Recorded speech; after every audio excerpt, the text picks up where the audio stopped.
Welcome to the Pardays channel.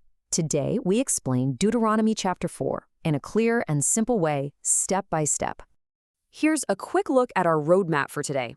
We're going to cover the historical context, dive into the verses concerning the law and God's power, look at the establishment of the refuge cities, and finally wrap up with some key ideas and practical life lessons.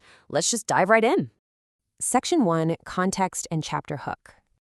To really grasp what's happening in Deuteronomy chapter 4, we have to know exactly where we're standing in the story. So, picture this. Moses is delivering this vital, highly impassioned speech to the Israelites right before a massive transition. A brand new generation is about to cross the Jordan River and finally enter the Promised Land. Physically, the text tells us exactly where they are. They're encamped in the valley near Beth Peor, just east of the Jordan River. They're literally standing in the territory they just recently captured from the Amorite kings, Sihon and Og. So they're in this incredibly poignant liminal space. They are looking back at 40 long years of wandering in the wilderness and looking forward across that river to their ultimate destiny. Section 2, verses 1 through 24, the law. Moses kicks things off in verse 1 with this intense, urgent command. He tells the Israelites to listen closely to the decrees and laws he's teaching them. Why? So that they may live and actually possess the land.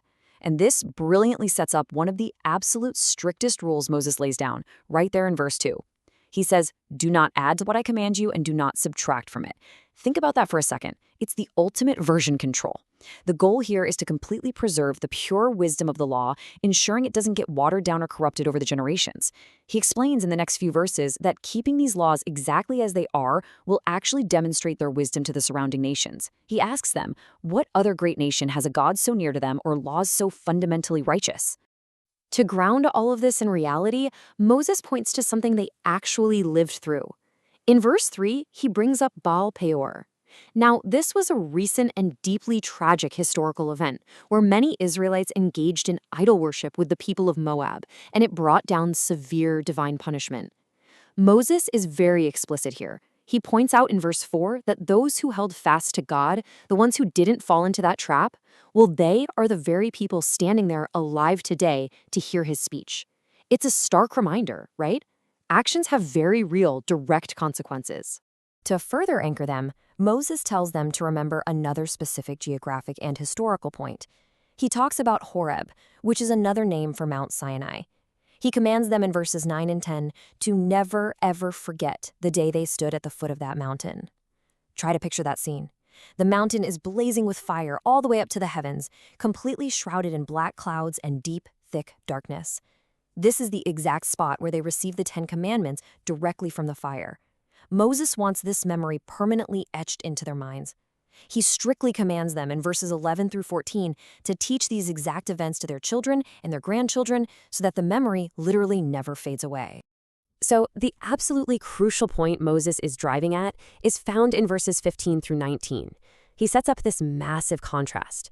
He reminds the people, when God spoke to you out of the fire at Horeb, you heard a voice, sure, but you saw absolutely zero physical form. Because they saw no form, Moses issues an incredibly strict warning. They must never become corrupt and start creating physical idols. He specifically bans a vast array of them. No statues shaped like men or women, no animals, no birds, no creeping things on the ground, no fish, and absolutely no bowing down to the sun, the moon, or the stars. The prohibition is total. God is completely formless. He then reminds them exactly why they owe this exclusive allegiance. In verse 20, Moses uses an incredibly powerful, vivid metaphor. He calls Egypt the iron-smelting furnace. In Hebrew, that's Ker Habarzal. This perfectly represents the intense, cruel, and crushing bondage they suffered as slaves. It was a heat meant to completely melt and break them down. But God personally reached in and rescued them from that furnace to be his own inheritance, his very own people. Then, the tone takes a really heavy, personal turn. Moses bluntly reminds the people in verses 21 and 22 of a poignant historical fact. The Lord was angry with him because of them, and God swore that Moses himself would not cross the Jordan River. I will die in this land, he says. Just think about the weight of that. He is transferring the heavy responsibility of obedience directly onto their shoulders. He's not going to be there on the other side to hold their hands. So he issues one final warning in verses 23 and 24 to close out this section. Do not forget the covenant, for the Lord your God is a consuming fire, a jealous God. Section 3, verses 25 through 40, God's power. Moving right into the next section, Moses lays out a prophecy that is frankly chilling, but it ultimately ends with a massive ray of hope about what will happen generations down the line. In verses 25 through 31, he breaks down a very specific chronological cycle. Step 1, they'll eventually get complacent in the land and fall into making idols. Step 2, because of this, God will scatter them in exile among foreign nations where they will serve lifeless statues of wood and stone. Step 3, in their absolute rock-bottom distress, they will seek God with all their heart and soul. And step 4, because God is endlessly merciful, he won't abandon them. He will remember his covenant and return to them. To reinforce exactly why they should trust this future promise, Moses rapid-fires a series of rhetorical questions starting in verse 32. He asks, has any other people ever heard the voice of God speaking out of a fire and actually survived? Has any God ever forcefully taken one nation out of the middle of another nation through miraculous signs, wonders, war, and a mighty hand, exactly like God did for them in Egypt? He reminds them in verses 37 and 38 that God did all of this simply because he loved their ancestors and chose their descendants, driving out nations far greater than them. And the answer to his questions, of course, is a resounding no. History has absolutely no parallel to their story. And that brings us to verse 39. This is literally the theological bedrock of the entire chapter. Moses states, acknowledge and take to heart this day that the Lord is God in heaven above and on the earth below. There is no other.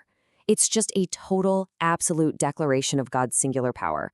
He finishes this grand part of the speech in verse 40 by promising that if they keep his decrees, it's going to go well with them and their children, and they will live long in the land. Section 4, verses 41 through 49, refuge cities. After all this sweeping theology and epic history, Moses pivots to something completely practical and geographical in the final section of the chapter. He sets aside what are known in Hebrew as arei miklat, or cities of refuge. These are essentially safe zones. The concept here is quite simple, but it's just deeply merciful. If someone unintentionally killed their neighbor, meaning it was a total accident, a pure mistake without any prior malice or hatred, they could flee to one of these designated cities. Once they were inside the city limits, they'd be safe from anyone seeking revenge, and they could save their own life. It's a very practical application of justice mixed with mercy for their new society. The text grounds this immediately in real historical geography.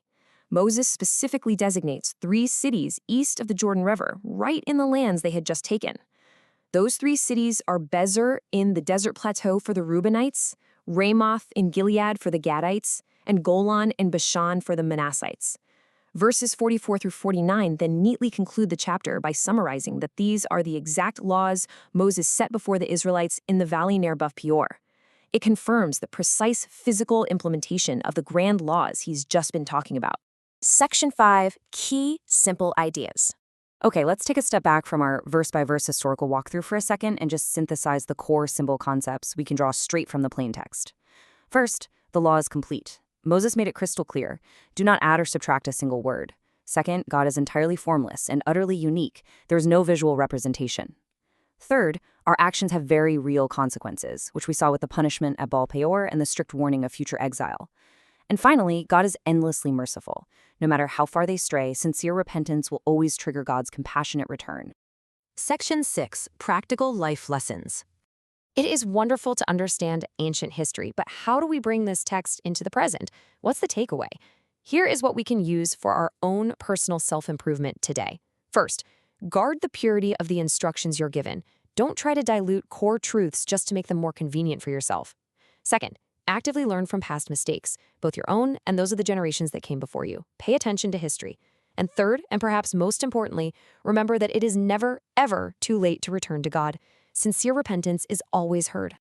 So, I want to leave you with a provocative question to think about, directly inspired by verse 9.